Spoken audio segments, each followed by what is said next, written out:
Je suis originaire de la province du Kasaï, que vous connaissez certainement. Et je suis président d'un parti politique, le Mouvement national congolais, qui a rapporté la victoire aux dernières élections. Je suis Premier ministre de la République du Congo, comme vous le savez. Notre gouvernement, c'est un gouvernement national populaire qui représente toutes les fractions de l'opinion congolaise, et nous luttons pour un idéal qui est la construction du Congo dans l'unité et la concorde nationale. Êtes-vous communiste, M. Lumumba? Je dois toujours rire quand on me pose cette question. Je ne suis pas du tout communiste.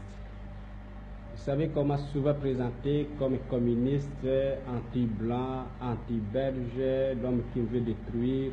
Absolument pas. Je suis simplement un nationaliste, un leader nationaliste qui lutte pour un idéal.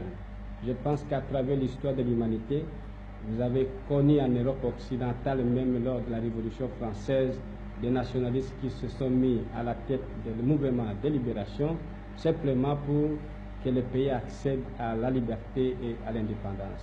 Je ne suis pas du tout communiste et je ne le deviendrai jamais. L'avenir du Congo, je l'envisage dans ce sens. C'est de maintenir l'unité politique et économique du pays qui seule fera la grandeur de notre pays.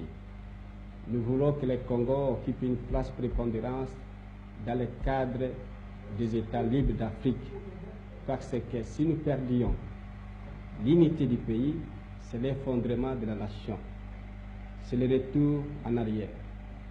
Si nous avons de grandes puissances aujourd'hui, la France, la Grande-Bretagne, les États-Unis, l'Union soviétique, c'est parce que ces pays sont de grands pays. Et c'est ça que nous voulons garder au Congo. Et sur le plan politique, nous voulons avoir un gouvernement central unitaire. Et au sein de ce gouvernement central, vous avez des ministres qui viennent de différentes provinces du Congo. Et sur le plan administratif, avoir des provinces, de sorte que ces provinces vont jouir d'une autonomie administrative pour la gestion de leurs propres affaires. Et sur le plan économique, mettre en valeur les richesses du pays grâce à la mobilisation de toutes les énergies du pays. Et pour la mise en valeur du pays, nous comptons également sur le concours des autres puissances, de la Suisse, de la France, de la Belgique.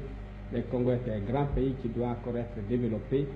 Et je pense que si nous pouvons compter sur le concours, la collaboration des autres, et tout en faisant un effort nous-mêmes sur place, nous pouvons faire du Congo dans 5 ans, dans quelques années, une puissance, une nation prospère et stable.